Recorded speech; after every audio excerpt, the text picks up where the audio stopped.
Let's go to Nigel in Wandsworth. Hello, Nigel.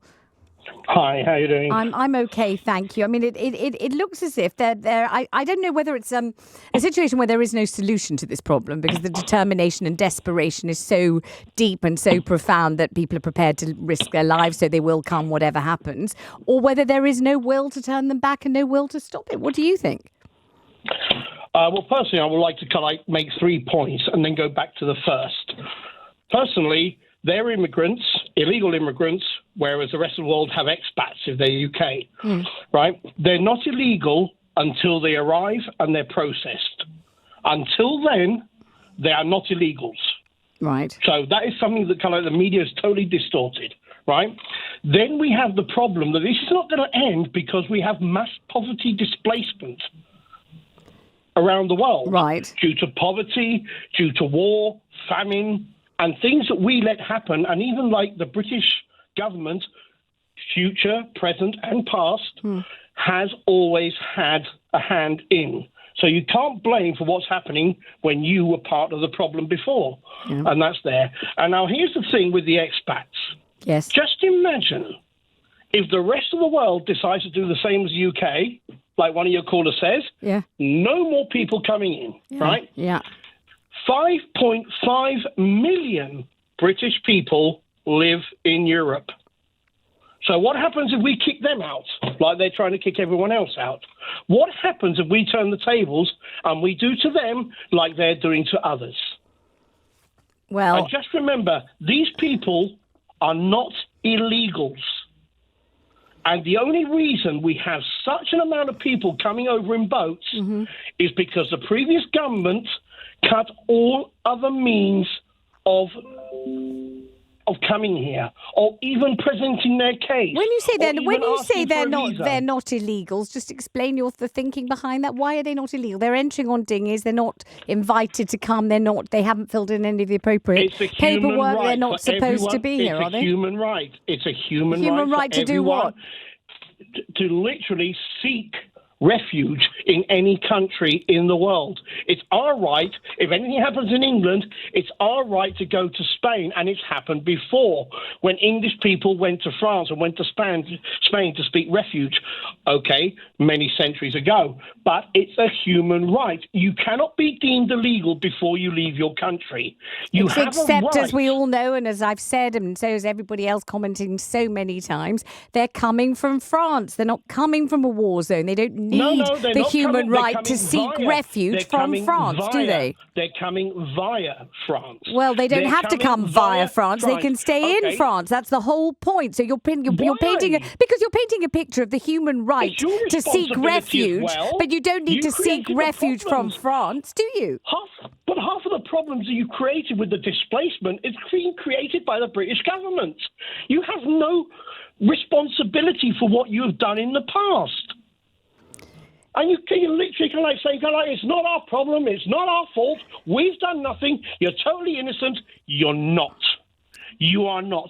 And it's your obligation, humanly, morally, to accept at least some of them.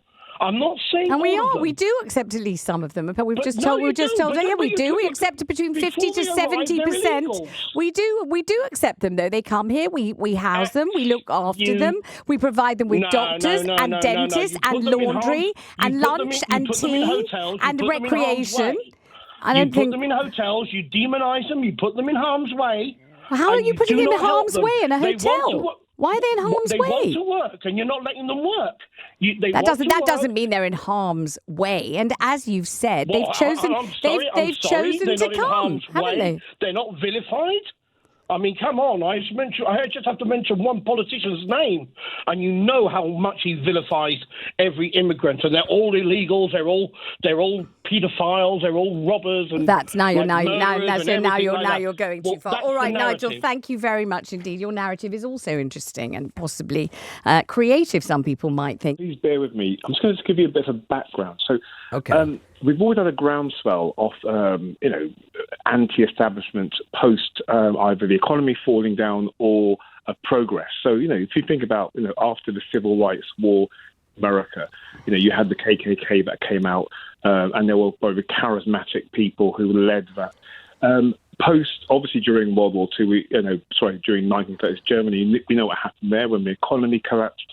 And then, to the left, we look at, people like Che Guevara. So he came from an affluent, rich background, and, he kind of took the lead to the left to a more Marxist, anti-establishment taught.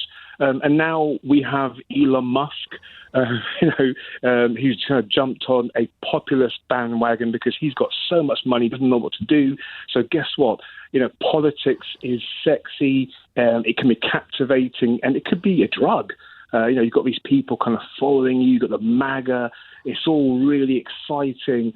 And I'd say, less so Zia Yusuf, who, jumped on reform again. He is has money, he's well-to-do, and he saw something he could jump on and to support. But I think you're right. I think you're right, Kevin, about Musk. I think part of the psychology of this, you could see this was a guy who, and let's be honest, there's been plenty of speculation about substance abuse and so on. This was a guy who was so, who was getting lured into a world. He was getting addicted to the attention he receives. He loves the attention. For God's sake, he spent $44 billion on a social media platform basically to be able to plug his thoughts into our brains at any given moment of his choosing.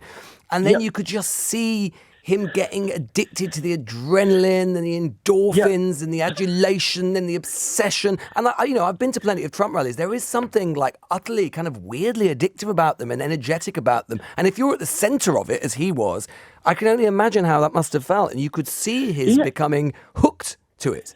Yeah, and that is it. It is the endorphins. And, I've seen people on social media who have large followings who do exactly the same. They love, the admiration and the following and the likes. And look, I think the danger of this is just touching on Zia for a bit, because I was always a bit perplexed by him because, he's an intelligent Muslim gentleman who is fronting a party where, unfortunately, a significant proportion of followers dislike Muslims even being in existence in the UK. So they would. I mean, the leadership would reject that idea, Kevin. No.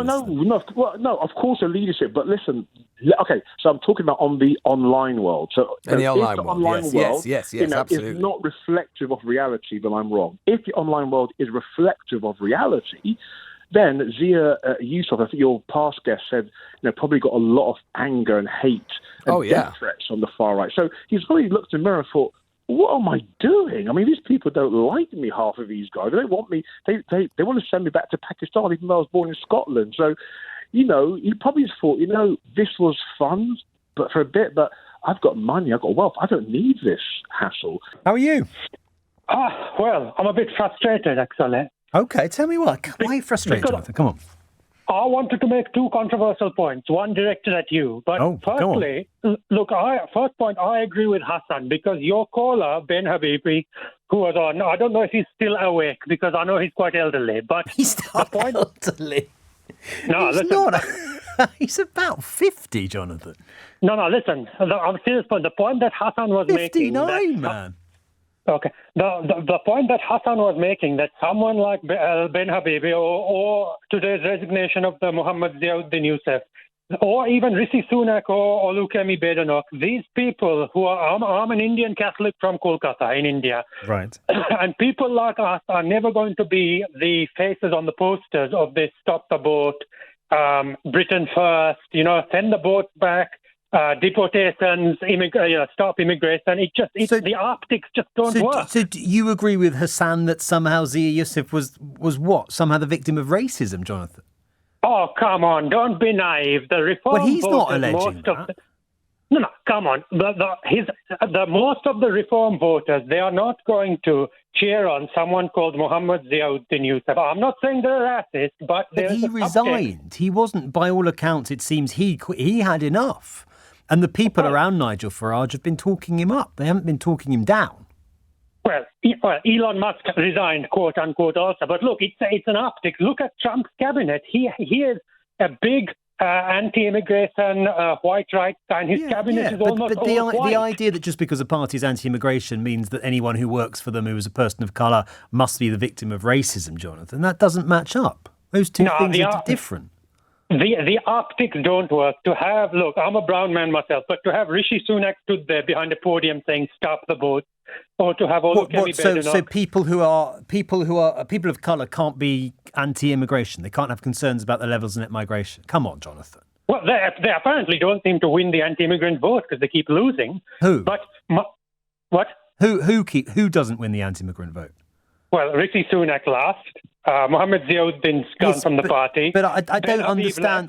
So with respect, I don't get what you're telling me about the sort of suggestion that anyone who's non-white can't have concerns about immigration. Sounds pretty dodgy to me. Now, anyone who's non-white is not going to get the votes of your typical reform voter. It's just a fact. The typical voter. I was listening to one of Mohammed Ziauddin's interviews this evening, and he was saying, I honestly don't know if you're right there, Jonathan, because take people like Priti Patel and Suella Braverman, who are women of colour, and they are, both of those people are, I think, pretty popular with the the anti-immigration right, as you call it. They lost the election. Well, the Conservatives did, yes. But exactly. I don't think there's an awful lot of reasons for that I think are not to do with racism. But they can't be on the poster. Can I make a quick point about you? I know you're coming up to the go news. on. Tell me about me. You centrist media chaps, you will never be happy until the status quo is maintained. You know, when you've got people like the Princess Diana and the Jeremy Corbyn, who you were so naughty against. Princess Diana? Yeah, these are the people I was who were 6 wanting when Princess Diana died, Jonathan. You wrote all those naughty articles against Corbyn. Would you like to apologise? Because what naughty articles did I write about Jeremy Corbyn? You are in the Independent and things saying that he's like a Trotsky's Gandalf and he's a communist, bearded wizard and all of this stuff. I can't remember every word I wrote in my past job, Jonathan, but I'm pretty certain I never compared Jeremy Corbyn to Gandalf, although wouldn't have that been a positive if I had? Can I quickly just end by saying this? I mean, Gandalf, that's a compliment, if you like Gandalf. Have you seen Lord of the Rings? It's a long film. You all want the status... Go on. Sorry, you all want the status quo to remain because very quickly, can I say, this country now, it's struggling financially. My business is tanking. I've taken 9 flights this year. 6 of them were business class, not all of them long haul. And now I'm struggling financially. And that gulf will be filled by the racists of the reform and elderly men Ben Habib, not to be offensive. All right, Jonathan, I've got to leave it there. But thank you, as always. I'd just like to say briefly that my daughter... a bit like in relation to that last caller, and her husband are emigrated in September to Dubai. They sent me a video yesterday of the apartment they've got, absolutely stunning, swimming pool, £1,800 a month. Kids are going into an international school. Over here, he pays 40% in tax. That's the main reason he's leaving. Over there, it's tax-free. And they can't afford, they've got 2 young children. They work my daughter's a therapist, he's a sports scientist. They're 30 years old and they can't afford to buy a home in London. So, Michael, I'm going to put this to you. You ready? Yeah. Your daughter and her partner are trading their sense of British values for values that are different to ours and not altogether as good, particularly when it comes to certain people in work, employment rights, all that stuff. Yeah. They're foregoing that in order to enrich themselves. No, they're not doing it to enrich themselves. They're doing it for their children. I just said to you, they can't afford, even though they're earning good money, to buy a house. They want a garden. They want certain things for their children, a bit of space. Mm-hmm. They're working every hour that God sends them, and they're paying a fortune for a small little flat in North London. And they've just decided that for their children and for their own security and future, that this is a better deal. I think, Michael, that's the thing. I think that's the... Everyone knows that it's incredibly tough now. Bills are only going up. Taxes are only going up. Public services are struggling. Everyone knows it's very difficult now. I think the real problem is the assessment that your daughter and her partner have come to is it's not going to get much better for their kids. No, that's the main reason why they're doing it. That's so terrible. That's so depressing. It is. It's really, really bad. And it got me thinking about it because I'm not a higher tax earner like them. You know, I'm good on them. I'm really proud of them. I do all right. I'm self-employed. I run my own business. But I could only dream of doing what they do. Yeah, hi Sheila. I'm so grateful that you read out those two messages from Muslim men. And ultimately, it's an educational opportunity and also an understanding of how to apply the right value to people that are different from us. Now, I believe that Khabib was a guest and she was the host. And I also understand that... I think he was an unexpected guest. He just saw them and wanted to come over and talk. Nonetheless. Yeah. True, but I guess nonetheless, right? Yeah. So I don't know, when anybody comes into my house, and I'm a Muslim man, I feel it incumbent upon myself to make that individual welcome. So one of the rules that I have in my house is that you take your shoes off at the door. Mm-hmm. Now, again, I would expect a guest to respect that. And I would, if they had an issue with it, I would also be able to explain as to why that is a rule within my house. So it's really about the value. Is it a rule in your house? Yes. So it's all about the value that we attach to certain cultural differences. Mm-hmm. Now, I think there are a couple of things that you said that the presenter was made to apologise. She wasn't made to apologise at all. No, I said she clearly felt obliged to apologise herself in her own mind. Which is respectful, right? Could be, yeah. Well, if you inadvertently break a cultural norm of a guest, I would consider it incumbent upon you to apologise. And I don't think that she lowered herself in any way. The other thing that I wanted to create an example of, we have certain behaviours in the West. I'm a British man. If I was to be introduced to the Queen, I wouldn't grab her hand and give her a cuddle, because that would be culturally inappropriate. So I understand why there has to be a distance between the monarch and her subjects. So the idea that there is some type of negative value attributed to a cultural custom that isn't similar to anything that we have in the West, I think is a problem, because lots of people would think that she was being demeaned rather than she was being placed on a pedestal.